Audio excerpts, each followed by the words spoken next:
Welcome to the Tucson Bitcoin podcast. Today, my guest is Thomas Mills from over at Bitrefill. In this conversation, we talk about all sorts of things like the Lightning Network and the state of the Bitcoin circular economy, which is looking just better and better every day. We got into what's going on in El Salvador, how Bitrefill is exploding there as people are using their product, buying gift cards with the Lightning Network, doing all sorts of stuff. And it was pretty cool to hear about. But yeah, I like Bitrefill. They sponsor a meetup. They're pretty passionate about Bitcoin meetups and are sponsoring a few around the country. Thomas talked about how he wants to do a tour of all the different meetups at some point. So we'll hopefully get him down here into Arizona to check out what we're doing, which would be awesome. Anyways, I hope you enjoy this conversation. Okay, and we're recording. Good to have you on, Thomas. Thanks for doing this. Hey, thanks a lot for having me, Alex. I appreciate being here. Sure. So could you go into a little bit about what Bitrefill is and how long you've been there and what you do for them? Yeah, so I am our head of customer happiness or head of pleb happiness at Bitrefill. Bitrefill has been around since 2014, probably one of the older companies in the space that has continuously been open. And it was started then to really kind of contribute to the circular economy of Bitcoin. We try to provide an anchor from this permissionless world into real world products. So originally when it started, it was just phone top-ups. But it's grown pretty immensely into products in over 170 countries, over 4,300 products I think we're up to now at this point. And I think last I looked, we've had a customer on every single continent, including Antarctica, and there's only 10 random little island countries that we haven't had a customer at now at this point. And I feel like all of us Americans would have problems finding those small island countries on a map if we were asked to. So, we want to give people the ability to actually use their Bitcoin in that permissionless fashion to buy things, whether you want to buy something on Amazon or order some food on DoorDash, giving that anchor to that real world product. Yeah, that's huge. I mean, that's such an incredible accomplishment, 170 countries. And so what's the story with Antarctica? Does somebody just go out there to use Bitrefill on purpose just to say they did, or is there like a scientist out there? Yeah, we're gaming the system, sending our employees around. But no, we don't get to we don't get that much insight into. We give our customers, we highly value their privacy. So that customer in Antarctica, I'm not quite sure exactly what the purchase was. We just saw a purchase from an Antarctica IP address come in for some products. So we value our customers' privacy, and we want to keep it that way while trying to learn as much about how we can fill their needs in the future. So there is always that fine line of running a country, or not a country, a company, and valuing their privacy, but also at the same time trying to learn how you can fulfill their needs more and more. So that's a part of my job, is to really listen to our customers that want to talk to us and want to give us feedback, whether they want to do that anonymously or they want to talk to me directly. And so that way we can learn how they're using their Bitcoin and how they want to use their Bitcoin in the future. That's awesome. Yeah, that's fantastic. Yeah, privacy is a big issue right now. A lot of people are rightfully concerned about it, and it's nice to have companies that actually care about it. Have you guys ran into any problems with regulators around that? Yeah, so the products that we offer of phone top-ups and gift cards, they are closed loop products. So that lets us operate in an environment where we don't need, if we stay under certain limits, we don't need to do intrusive KYC We can let our customers use our platform without creating an account. And even if they do create an account, it's synonymously just associated with their email address. So by us, kind of operating that way, it's let us build this as we go along, to kind of keep privacy at the forefront of everyone's mind. So whether that's, privacy from Visa and MasterCard, knowing your every single swipe and transaction, or your bank, or or any other financial institution that is doing that. By doing that with closed loop products, we've been able to really value our customers' privacy. And I think that that's a cornerstone of Bitcoin that we will, or not Bitcoin, but it is a cornerstone of Bitcoin and freedom, but it's also a cornerstone of Bitrefill that I think will always be, top of mind when we're adding a service or a product. That's awesome. Yeah. Yeah. I mean, one of the things I find really interesting is, you know, the difference between Bitcoin companies and, the fiat world, and then also the shitcoin companies like, Coinbase, for example. Um, Right. it's always awesome to, see this ethos of, you guys, one, starting the company are probably Bitcoiners and believe in these things. And then two, your customer base are people that are concerned about these issues, and it influences the business model. I find that really, really interesting. Yeah, I think that something that we can probably all agree on is that Bitcoin is ultimately freedom, whether that's what type of freedom that is, and it's different for everyone. Bitcoin can be freedom for someone from the state, freedom from surveillance, freedom from borders. If you're a digital nomad, uh, you know, uh, having your money not know no borders is important to people, or freedom from kind of the trap that a lot of people fall into in the fiat system of credit and credit card debt, and things along those lines. So um, you know Bitcoin being freedom money, I think is a principle that we hold pretty dear and near to our hearts at Bitrefill, because it is meant to be a permissionless, peer-to-peer system. So, yeah. That's awesome. Yeah, it's fantastic. Yeah, one of the things you said, Bitcoin, means freedom, and freedom means something different to everybody. And one of the things that I find really interesting about Bitcoin is the way that people around the world see it differently. Um, we get these people that come to meetups that are interested as like an investment, and that's what initially drew me in, was that idea of, this is a new asset. There's a lot of volatility. You're able to, maybe capitalize on it, make some money quickly. But for a lot of people, specifically in El Salvador, it is, the only way to get financial services. And that's something that we were talking a little bit before, recording, is it sounds like El Salvador's Bitrefill is kind of blowing up down there. Yeah, yeah. I think I think that when you listen to the way, like Jack or Peter talk about what Bitcoin is, or even the president of what Bitcoin is and can be to people in El Salvador, I probably won't do that justice. I can just say, from what we saw at Bitrefill, it was a crazy few weeks, in the best way possible. I think that a tweet that circulates around out there that actually has a slight typo in it, was that from El Salvador we were seeing, we saw 10,000 lightning payments in a single day, and it's actually, the truth about it is that was for several weeks, and it really tested lightning, and it showed people this superior money system that they could participate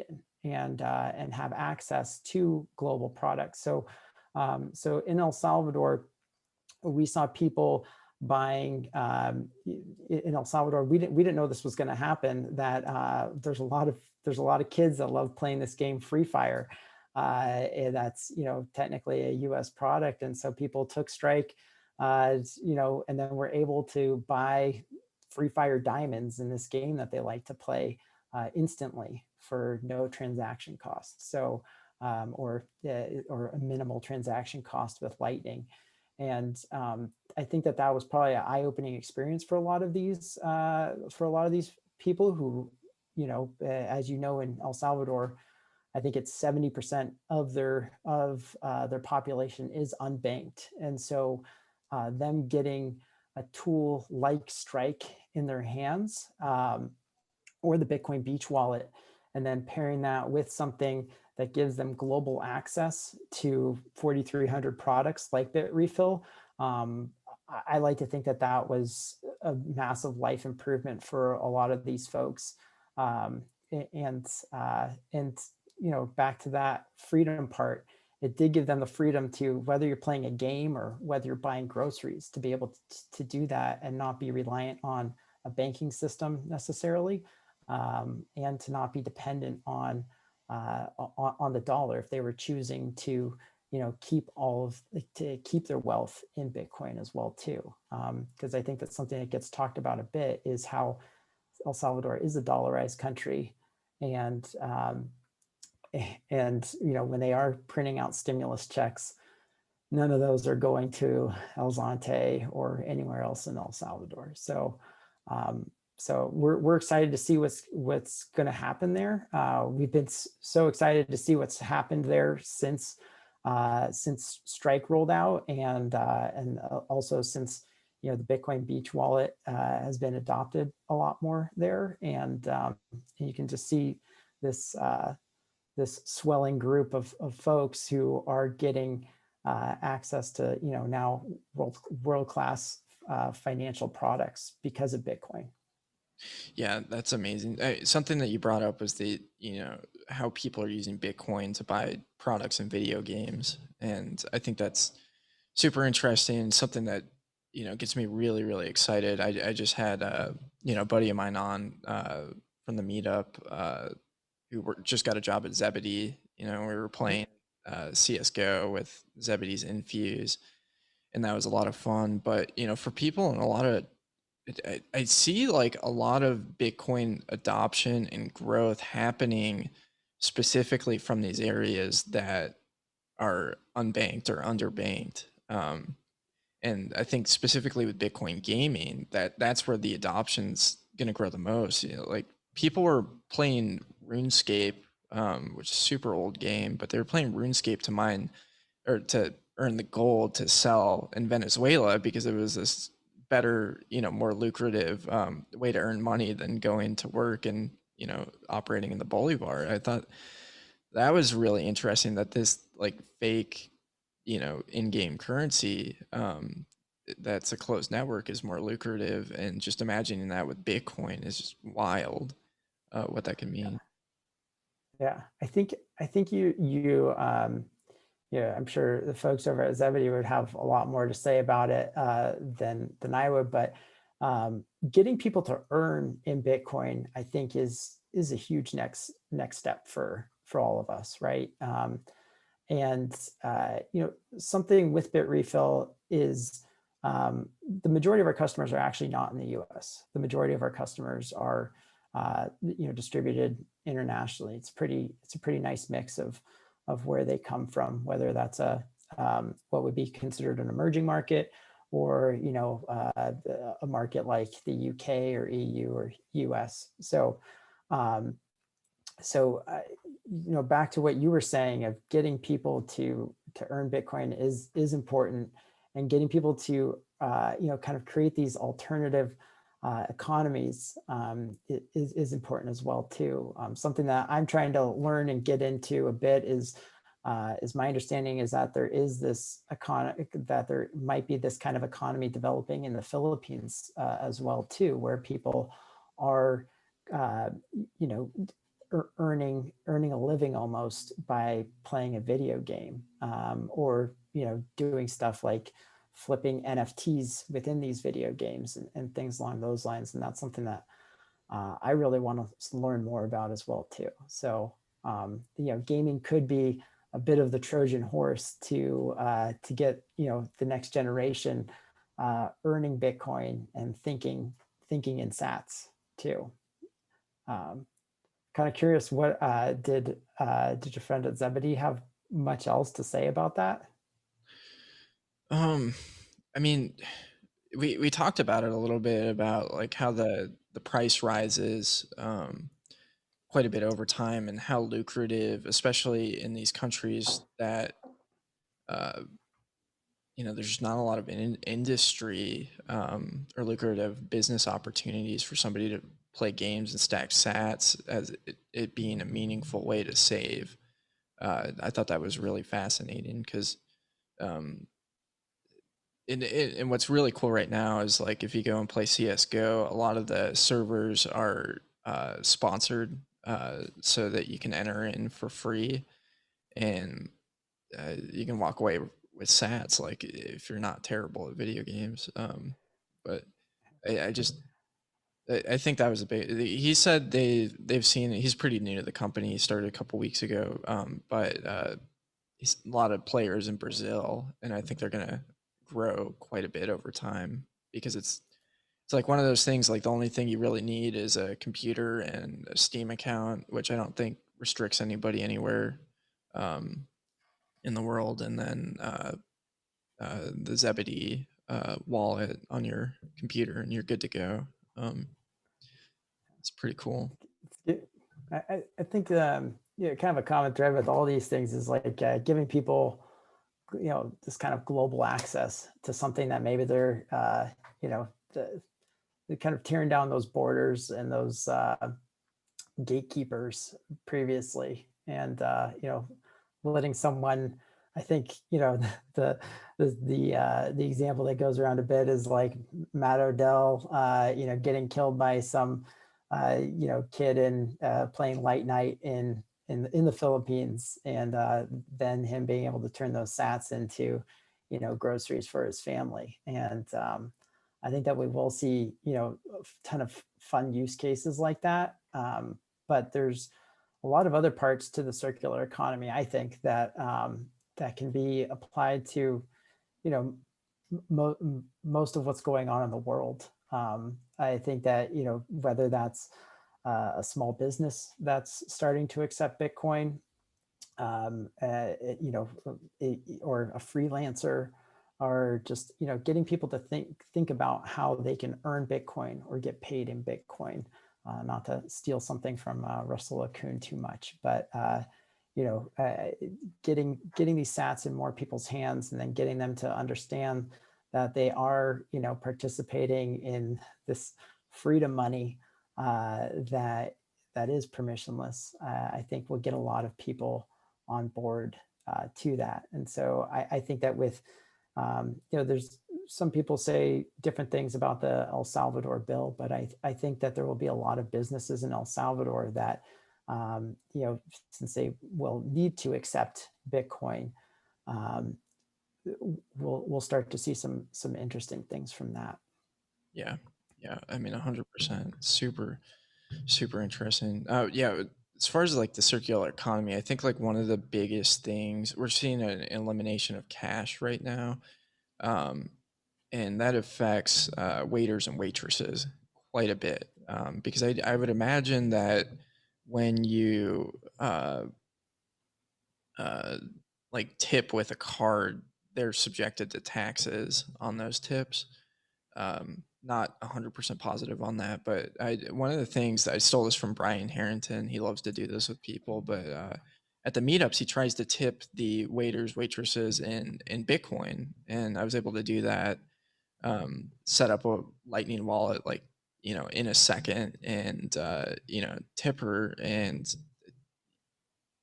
that actual like I've noticed there's this amazing light switch that goes on for people. You can tell them all about Bitcoin and its philosophy, and it's just kind of this thing that's out there, but when they actually interact with it, it's a whole different ball game. And when they have a little bit of skin in the game, there's the interest grows quite a bit. I love different products like Fold for that reason. But yeah, it was pretty fun. Yeah, I think I've heard that that's a pretty good orange pill to pass out at these meetups from Brian as well too, to get people on a wallet of Satoshi and tip them. Mhm. Um, I think that there's like Bitcoin, it can be anything to anyone, right? And so there's kind of the brilliance of the savings technology of Bitcoin, of not getting debased by a central bank. That's an idea that that has been talked about and explored a lot. But I think that seeing it too as like a superior transacting technology too, where now you do have these peer-to-peer relationships where like that bartender who was helping you out for the evening and getting tips instantly doesn't have to who knows if the bar or restaurant might be taking a cut of those tips. We're not bleeding out money to the credit card processors and things like that. When you do a tip from your Blue Wallet to their wallet of Satoshi or Breeze or whatever that might be, and it was instant and it was their money, and you didn't need anyone's permission to do anything with that. So yeah, I think that, like I said, going back to it is a superior money that is leading to all these new kind of discoveries for all of us. Um, and so yeah, that bartender then might leave that wallet of Satoshi there for a bit and then realize like, hey, that tip from Alex grew from X amount of fiat value to this new amount of fiat value. Hopefully it went up. Maybe if it was a tip from April, maybe not, or May, maybe it hasn't. Um, but then they're able to spend that money permissionlessly as well too, which is, I think, an important thing, and a question that I always try on as well too, of um, like if no one's transacting in Bitcoin, if we're all just saving in Bitcoin, will it be as valuable? Um, Hmm. and so I guess that's back to kind of the tools that like people like us at Bitrefill, Fold, and other merchants are trying to do to give people the tools to actually transact in that economy and not be slaves to the banking and ACH system and the Visas and MasterCards. So Yeah, I think like the circular economy is going to be a lot slower growing in the United States because we have this financial privilege of having our currency retain its value a little bit better because it's a reserve asset for a lot of other countries, and so I think it'll be slower, but we're starting to see it pop up in some pretty interesting ways. I think like the tipping economy is like a really good way to introduce that. But I think people are really interested uh, because of the fees that the payment processors are charging. And then on top of that, for any company that is international, it is so difficult to send money um, and to interact with different currencies. And you might hire somebody that doesn't have a bank account or can't get a bank account in another country, but is totally competent, and Bitcoin solves that solution. And I think there's a guy at our meetup that's talking about that has a company that's international and how he sees Bitcoin as a solution for that. Um, so I think we will see it, but yeah, I think there's like 5 businesses in Arizona that accept Bitcoin right now that I know of. There might be more lurking, but yeah. yeah. Well, so we're kind of the headquarters of Bitrefills in Sweden, but we're an incredibly distributed team. I'm in California. We have a few Californians, a few Texans, but also some people in Brazil, some people in Africa, India, Australia, um, all around the world. And actually, the majority of our team gets paid in Bitcoin. Wow. Because it's easier. I think it's we talk about these people who, like El Salvador, where they're unbanked. And I almost think that there will be some, or hopefully there will be some sort of trend in the future similar to the cord cutting movement, where instead of, like you're choosing not to have cable. And I think that we'll almost see that with like um, a debanking, where people will be like, this is, a superior way to interact with my money. And I know that we see that, on a day-to-day basis at our own company, um, where, it's easier for us to pay someone that's, doing our support in Mexico City via Bitcoin than it is, trying to figure out the whole convoluted international banking system. And they get that money instantly as well too. And they don't need, they don't have to worry about their bank account getting shut down or anything along those lines, or a wire getting placed on hold. Yeah, that's huge. That's absolutely huge. I mean, the banking system is just. I mean, this is something funny. Like it's so much easier to send a Bitcoin transaction either Lightning or on chain than it is to send a wire transfer and deal with that headache and that mess. It's just there's that aspect. People talk about like Bitcoin not being user friendly. It's like the traditional system is not user friendly. It's like, Yeah. I mean, it just, the example of a team member in in Mexico City is a very real one. He's a guy on my team, Raul, real great guy, and he was trying to learn more about Lightning, and he just had a Lightning wallet, and he was playing around with it, and we were just chatting on the. And he's like, "Oh, how do I get some Sats in there?" And I'm like, like it was actually when the on-chain fees were super high, and so, from California to Mexico, we were able to shoot him some Sats immediately, and from California to Mexico, no, no need to wait for a third party, no exchange rate.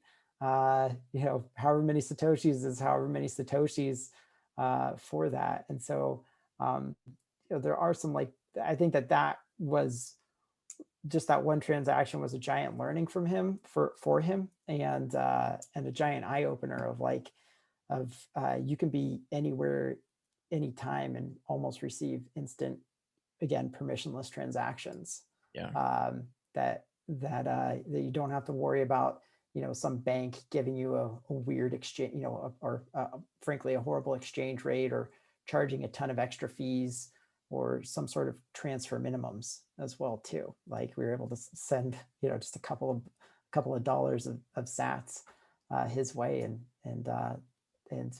we didn't need anyone's permission to do that. We just needed to send a Lightning transaction.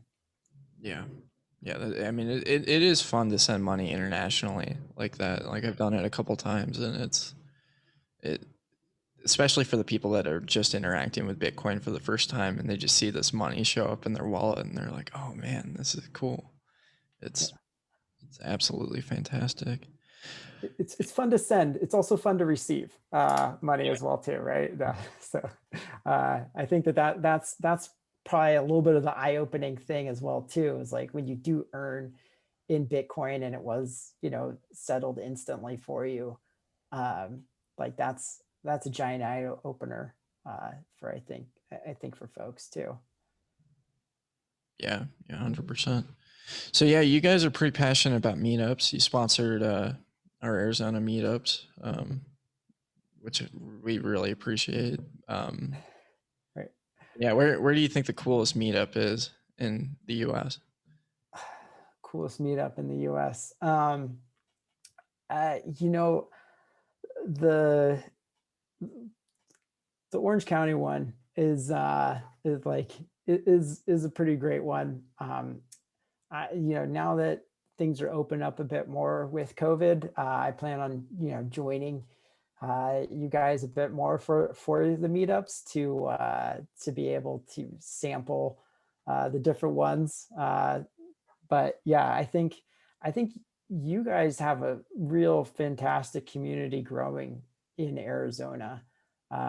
You've shared with me kind of how many people have been attending them and how many people you guys are getting to take their own keys, take possession of their own keys and run nodes and things like that. And this is one reason why we do sponsor the Bitcoin meetups, because they are so important to the community. They're really important to build our community. They're also really important for those opportunities to educate people that might be new to the community, or they've been there for a while, but they might be stuck in a certain mindset of keeping their keeping their Bitcoin on Cash App or Coinbase or somewhere like that.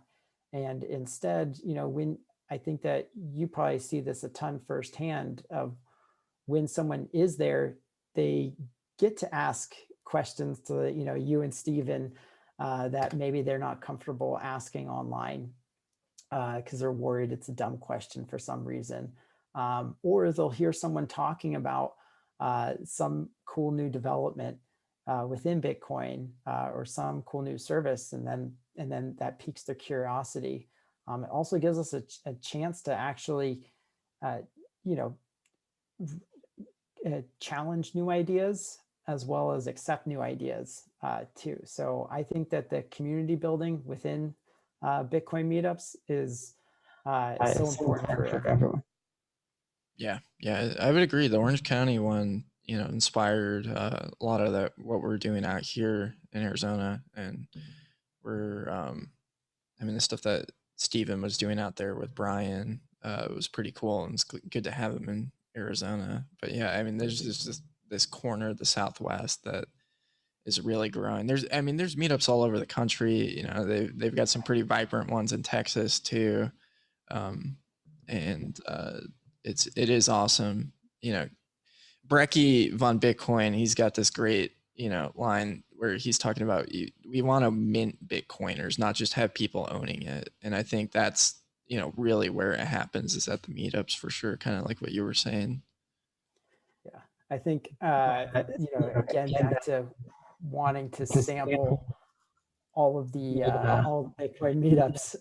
I know that there's a great crew in Ohio, for example. So we're talking to Max and Heather over there about kind of having a Bitcoin Buckeye tour of some sort, hopefully. And there's citadels popping up all over the place, right? So it's good to build those communities. Yeah, I think the ones that I really think are awesome are the ones that happen in these little towns. I forgot. Steven was telling me there's one. I think it's in Missouri. I can't remember 100%, but it was like this little tiny town, probably a couple thousand people, and there's nothing that happens there. And the meetup was on, I think, the front page of the newspaper, and stuff like that. I think is so awesome. There's a cool one out in La Crosse, Wisconsin too, which I think is also a small town. Some in Nebraska. It's fantastic. I got to talk to some people in Miami about like the meetup scene that's going on in Minnesota and Wisconsin, and they definitely have some strong communities up there that I want to go check out. It should be a fun time. It's always a fun time with Bitcoiners, right? As evidenced by Miami too. Not sure if you got to go to Miami, but yeah, like it's always good to get Bitcoiners in a room together, whether they're talking about Bitcoin stuff or just life in general.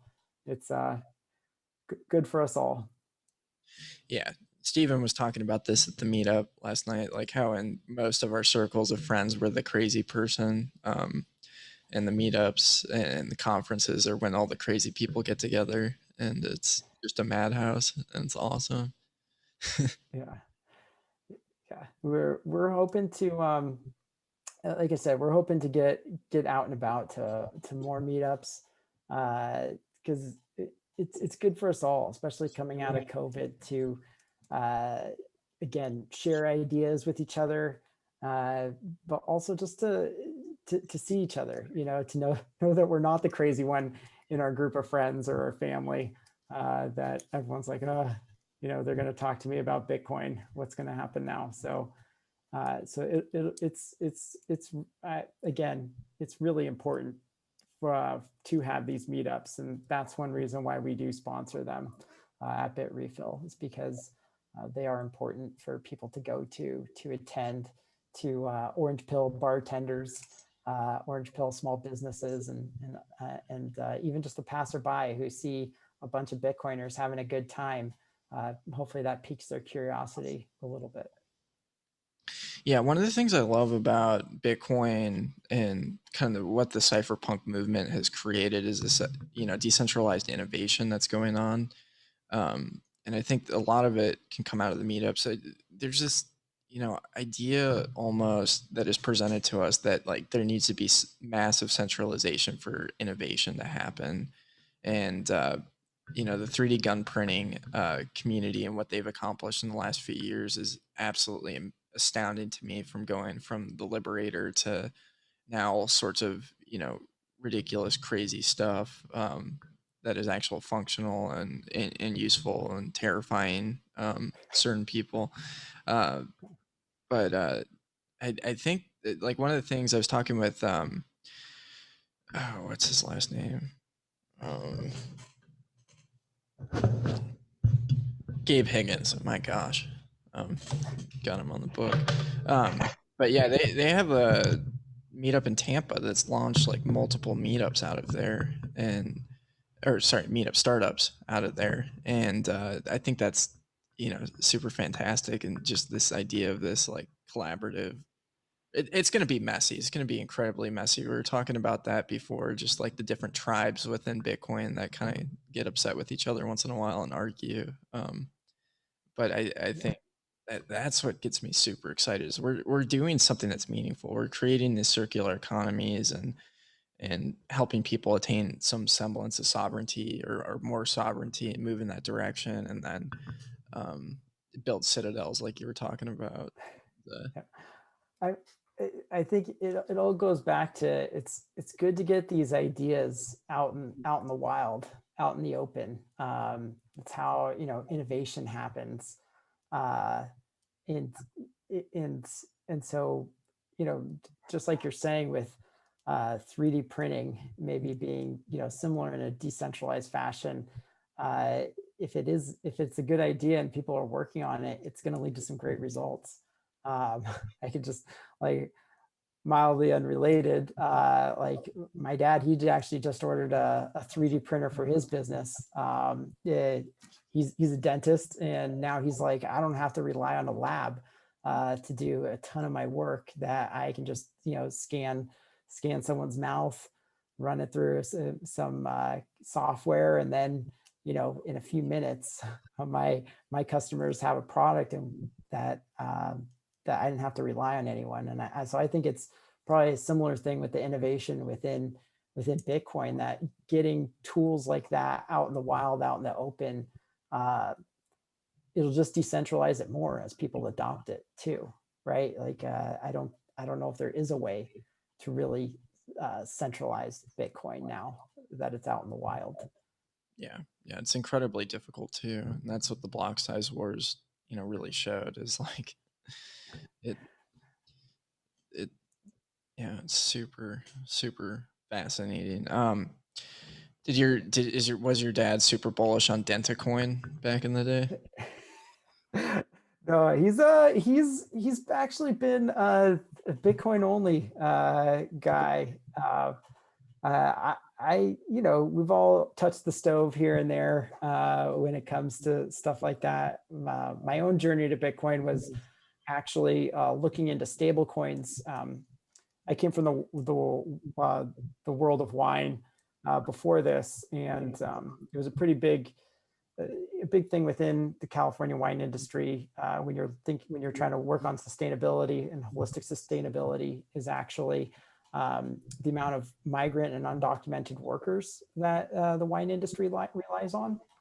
And by being an undocumented worker, or being, a dreamer or someone like that, it's very hard for them to get access to banking services. And so uh, my company that was a sustainable wine company that was focused not only on the agricultural part of it, but also the sustainability for individuals and communities.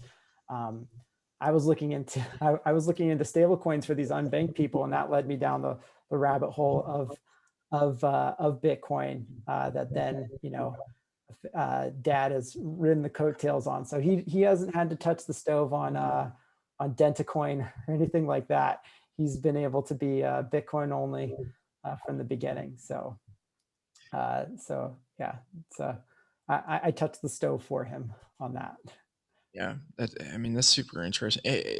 Even documented immigrants have trouble with financial services, but we just have this awful immigration policy. Like, there, we funnel people into what are called death corridors, and I was down in one a few days ago, like looking at the border wall.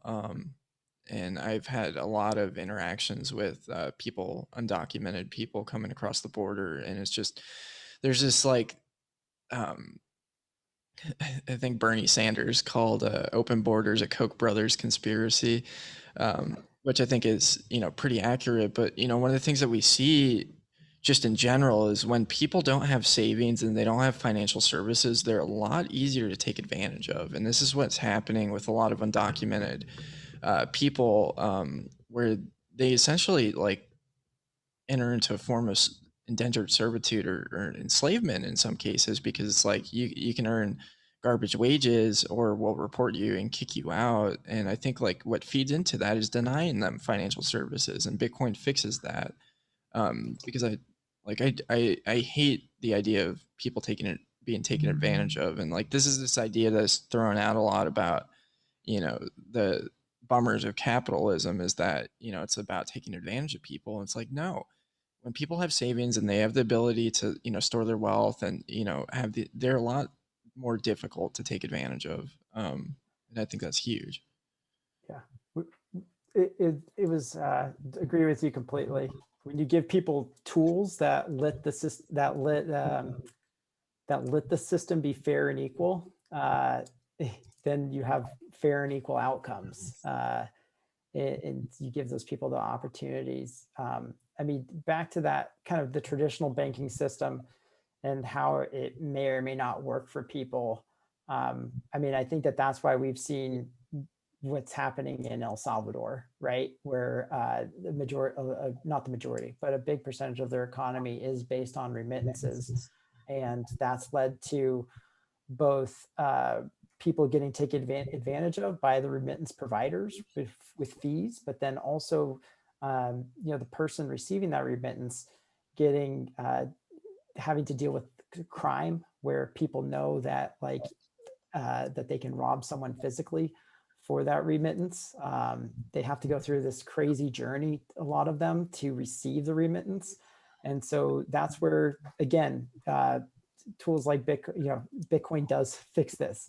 It does make it so that way that person can receive a micropayment from their family or friend or relative, that they didn't have to hop on a 3-hour bus ride and brave the gangs to receive those funds, and they actually receive the amount that they needed, instead of there being a horrible exchange rate or some other fees or some minimums that they have to meet to do that. So like I said, that was a big part of my journey to Bitcoin, was finding a way that we can create a more give our people fairer tools, so that way they have the same opportunity financially as a lot of people, and don't get taken advantage of by a lot of the tools that are available to people in the fiat banking system. Yeah. Yeah. I mean, almost a quarter of the entire country's GDP is remittances. And Yes. that's just mind blowing. Like the gatekeepers, the money transfer services, Western Union, skimming off the top, the traveling, just the opportunity cost that it is to receive money, in some of those communities like El Zante is just unbelievable to me. And that's just fixed instantaneously because of Bitcoin. Yeah. I think that we'll all be interested in to see what happens too, just like with the crime rate, with the adoption of that. Of then you get rid of these people who could be victims or targets of a gang, and you really change the incentive system for folks, for the better, I think.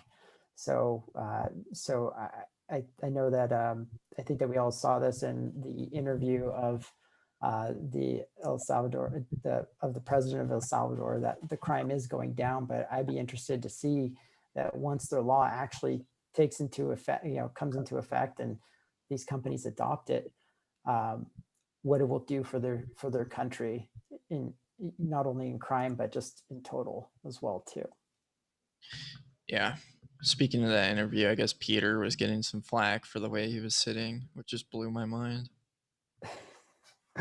Oh, It's like, thank God we're recording from the neck up, basically, right? You don't can't get too much criticism for the holes in my pants or anything like that. So, but yeah, or the way he was sitting.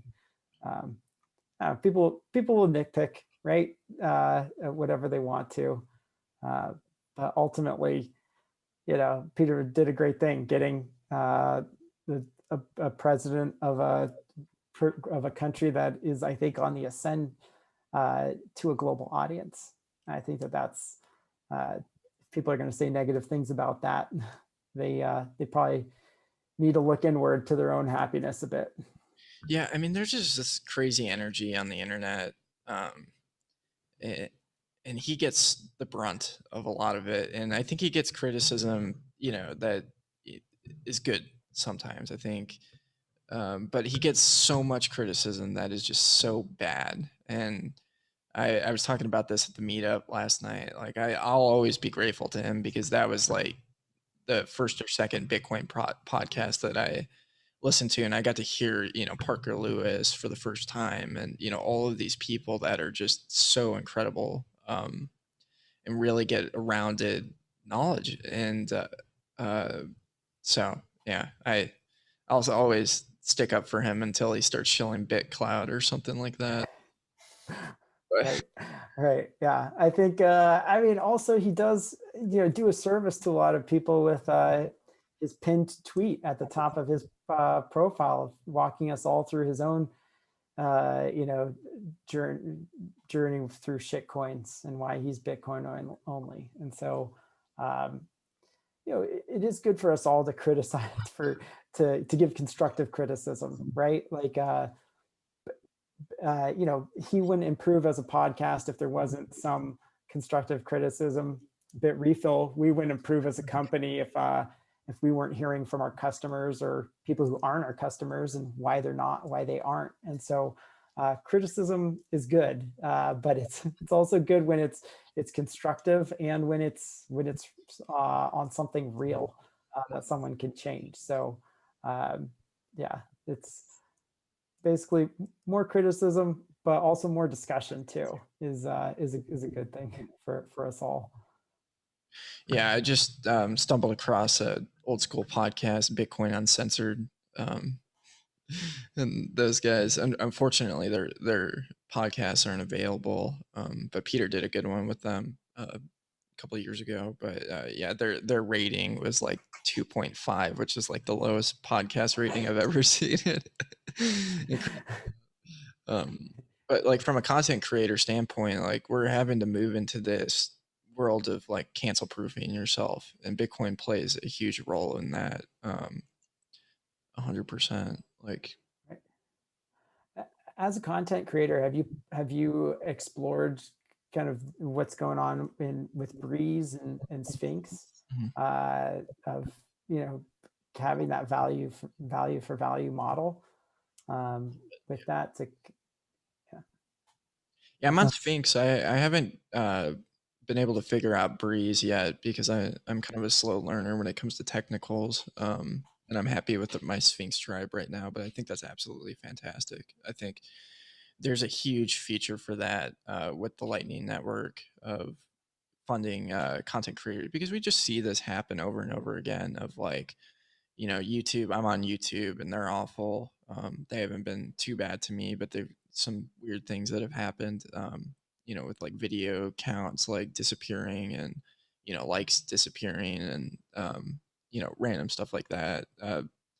But um, I'm not that controversial or well known, so I'm not much of a target. But yeah, it's that stuff, will grow. And I wouldn't say it needs to grow, but it will grow because of, what the gatekeepers are doing. Like this is just the awesome thing about the internet and this borderless world that is happening right now is it's ushering in this new free market that we've never seen before, because when you eliminate borders and you eliminate jurisdictions, and it really changes the game. And it's absolutely incredible. From a yeah. Yeah, I think we're all on the same freedom train here, and that's a big thesis of of why we started and what we do. Where whether someone is using us because of the convenience for that, or whether they absolutely need to because they might not have access to something as simple as free fire diamonds online. People should have more access and shouldn't have to worry about where they were born necessarily for having the things that they want. So Yeah. If we're gonna have a conversation about equity and have a real conversation, it's equity is not bestowed on people by the government. That's for sure. It's the converse opposite, but lowering barriers to entry makes things a lot fairer. And yeah, it drives me nuts. This again, not to turn it into just too much of a meme, but yeah, that's another thing that you know Bitcoin I think has an opportunity. It may or may not fix it, but it has an opportunity to fix it, or at least be part of that toolbox that fixes it as well too. Yeah. Kind of closing out. What are your thoughts on John McCafee? Uh, yeah, that's a I don't know. I'm a coin toss on where that is. But I guess what do you think about John? What do you think happened in Spain?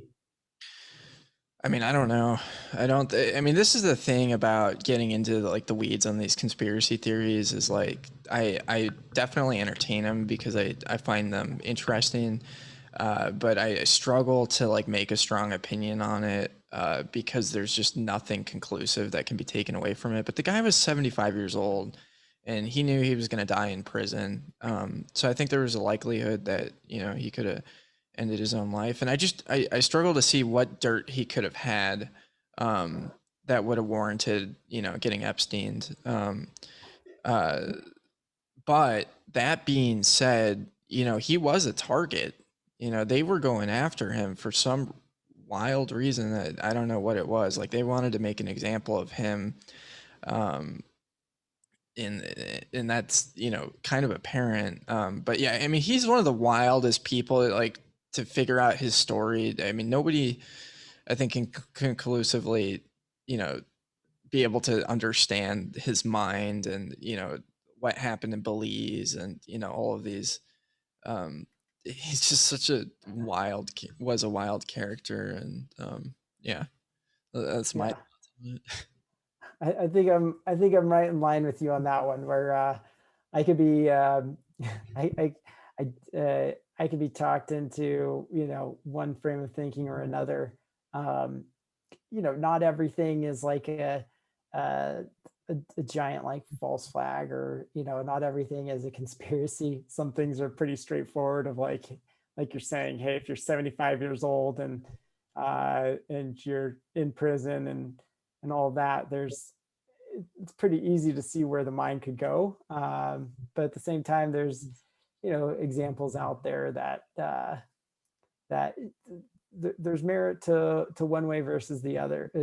There's merit to both frames of thinking, and I think that, things like like what happened with Epstein, at least gives us the, at least kind of opens up everyone's eyes to not take all information that they're receiving to be 100% truth, to, go another layer deeper and to kind of discover the truth about certain things themselves, and to form their own opinions about things that are important to them, when if it is something that interests them 100. as well too. So uh yeah, I'll be interested to see, how this goes, how this shakes out. But yeah, I'm not super opinionated on that one way or another, for better or worse. So yeah. Yeah, I think this just shows the state of our institutions right now and the level of distrust and abuse that they've perpetrated, that this is even, a conversation, in people's minds, especially Is at this. it, wasn't there just like recently some sort of poll about how we like the US is one of the least trusting uh, nations when it comes to our media and press currently?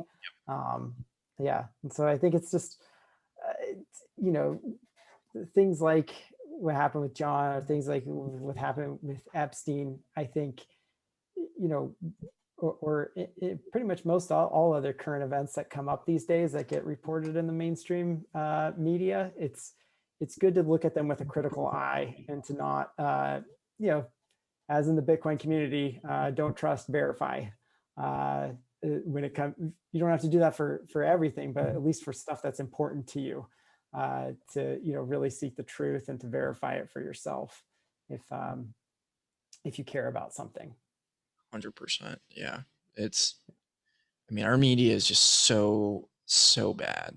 And it is just like we've seen over the last few months where, the social media too, like Silicon Valley is colluding with government. It's the government is corporate run and the corporations are state run. There's this awful marriage, or just it can't be trusted. There's an agenda behind everything, and it's not like a positive agenda of like, oh, let's make money off of being trusted. But like all these news sources, like I think I was on CBS looking at something at their Twitter. I was looking for that clip of Biden threatening us with nukes and F-15s.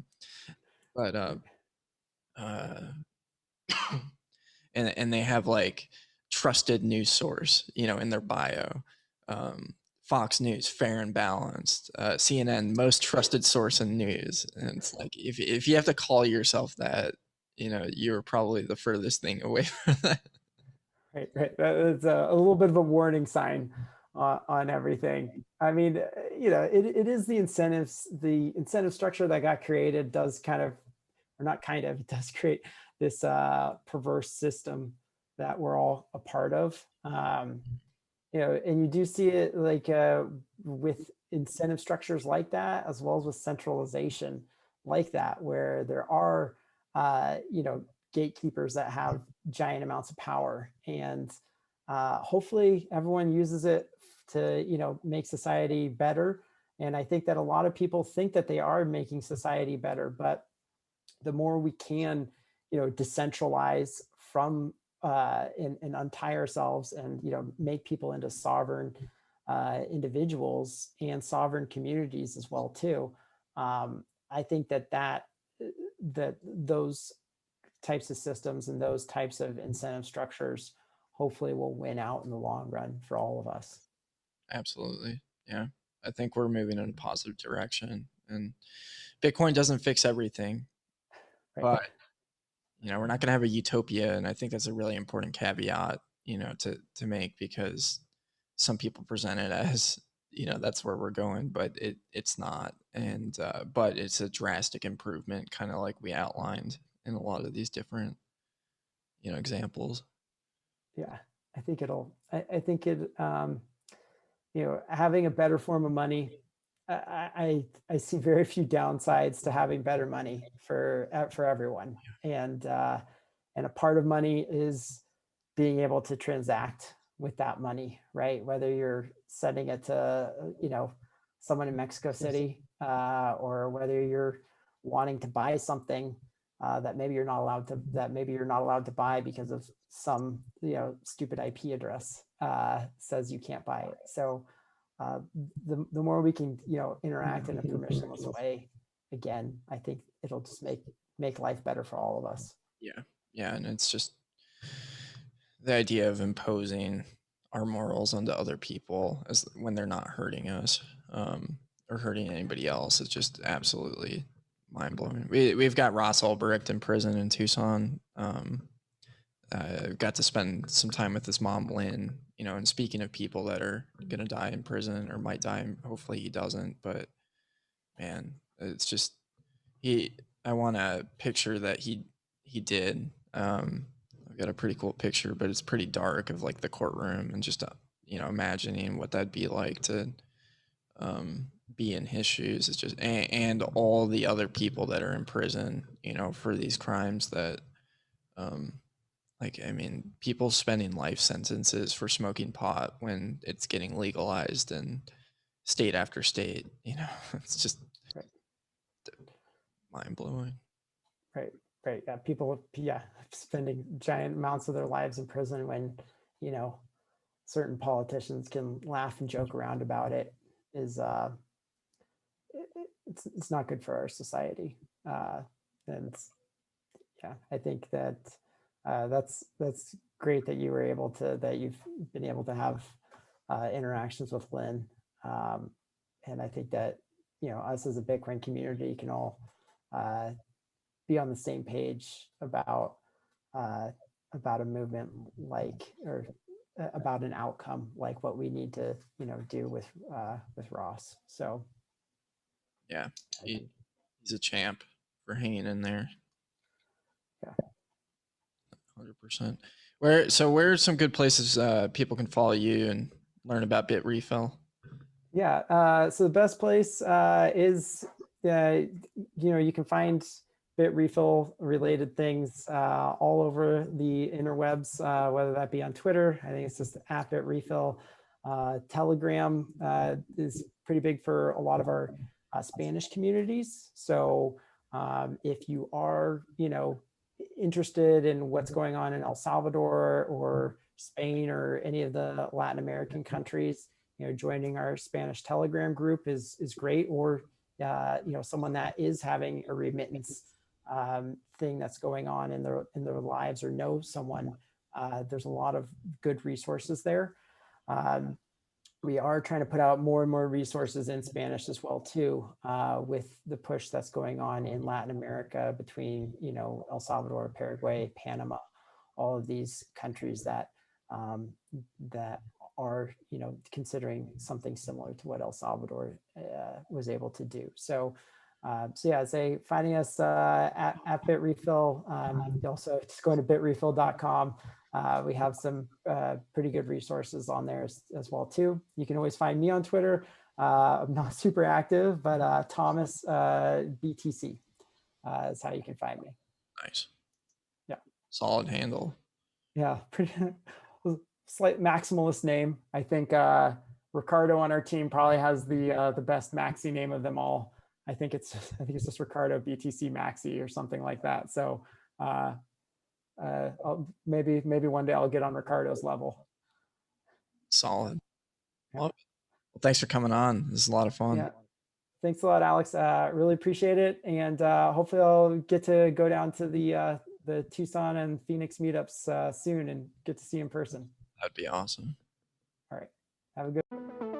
That was a really fun conversation with Thomas, and I hope you enjoyed it. It is just so interesting to hear about what's happening with Bitcoin in different parts of the world, how Bitrefill has, a really good view of that, what's happening in El Salvador. Gets me really, really stoked, because the more Bitcoiners there are around the world, people that are taking custody of their own keys, are focused on privacy issues, are, really stepping into a place of sovereignty and individualism in a way that's, beneficial, the better the world is. And that's what's going to happen in El Salvador is, the government might mess us up, but there are going to be people that benefit from this, that actually become Bitcoiners. And that is really exciting to me. you know, and to say anything less that's going to happen, I think it's just a bummer, because, you know, you look at all these other parts of the world where there are real Bitcoiners. I mean, we live in the United States where there's a ton of financial privilege, where we have all these services and people see the problems and are working on solutions for it, are really taking responsibility for themselves and stepping away from all the third parties. So that's going to happen. I'm stoked. Super bullish on El Salvador. And yeah, have a good one.